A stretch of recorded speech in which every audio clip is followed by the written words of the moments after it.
Now, a few other things I want to mention. The rally to restore sanity and or fear. Jon Stewart, Stephen Colbert, Comedy Central. I watched almost all of this thing. I was pretty excited for it. I was actually going to go down to D.C., but we were in the middle of some things with the show here. I wasn't able to make it.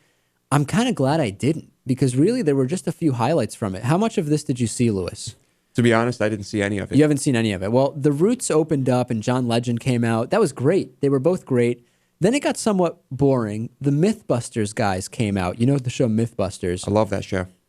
They were horrible.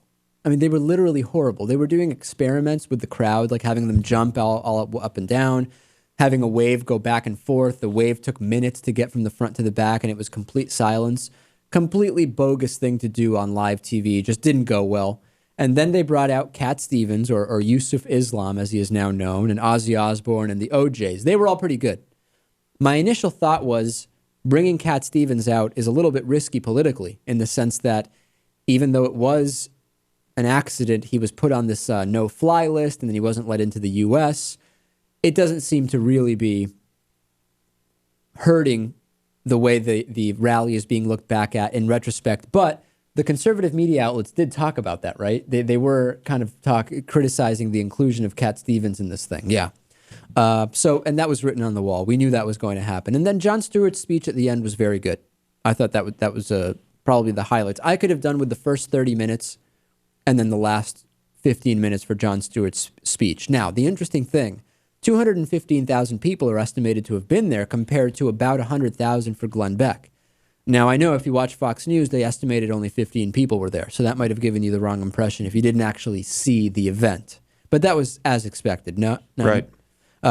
So, yeah, I guess it was a success. I don't know. It wasn't great. I'm glad I didn't go, let me put it that way, just for that. Because, number one, I'm sure I could see it much better on my TV. But number two, the highlights were kind of at the beginning and at the end and a little bit in the middle. Is it good for Jon Stewart and for Stephen Colbert? Yes. Their shows are popular. Their shows will continue to be popular. Beyond that, what else is there to say? Yeah, not much. Good for them. I think it's hilarious that the turnout was much higher than for Glenn Beck. That's about it. Okay. Well, we've heard from Lewis, and that's basically it.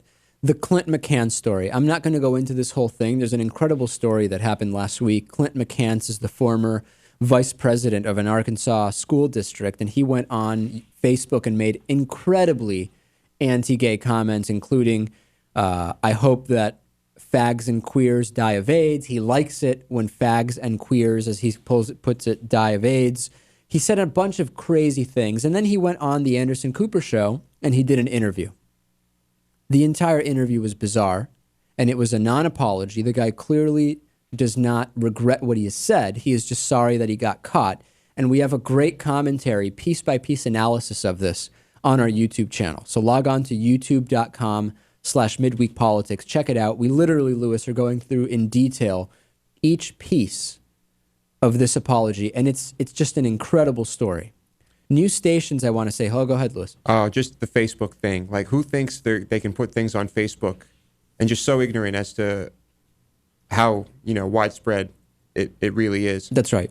Well, and there are a lot of people who maybe aren't as computer savvy who maybe don't think that will become public, or I don't know what people are thinking, but clearly just sorry he got caught. Mm-hmm. And, he explained, and we go into this, some of the things he said were just in response to Facebook comments.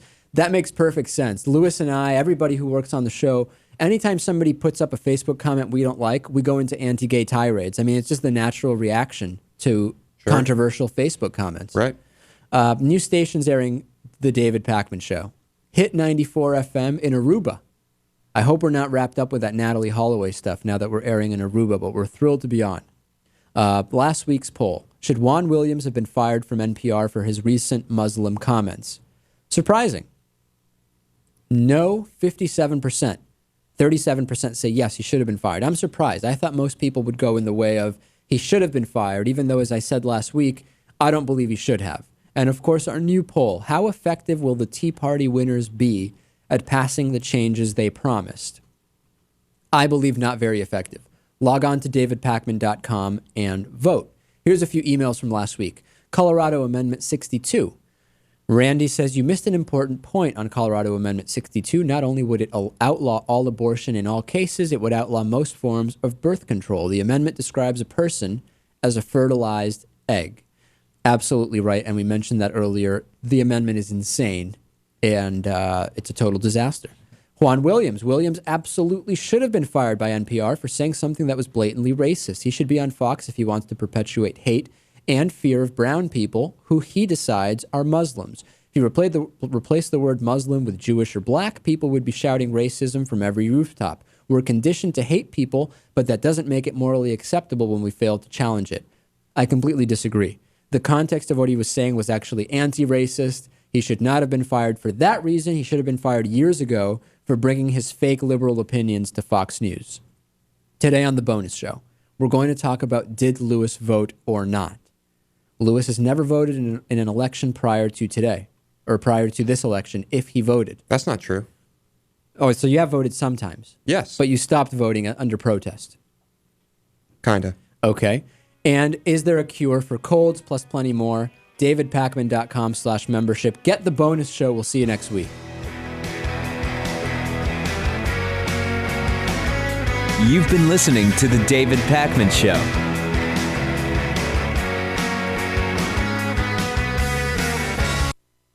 Midweek Politics is made possible by listeners like you and by Greenfield Savings Bank, building a strong community one account at a time, with neighborhood offices in Greenfield, Amherst, Conway, Shelburne Falls, South Deerfield, and Turners Falls, and online at greenfieldsavings.com. By the Daily Hampshire Gazette and GazetteNet.com, connecting our communities with local news and information. By DIF Design, specializing in custom business websites at DIFdesign.com. Find out more about underwriting Midweek Politics at midweekpolitics.com.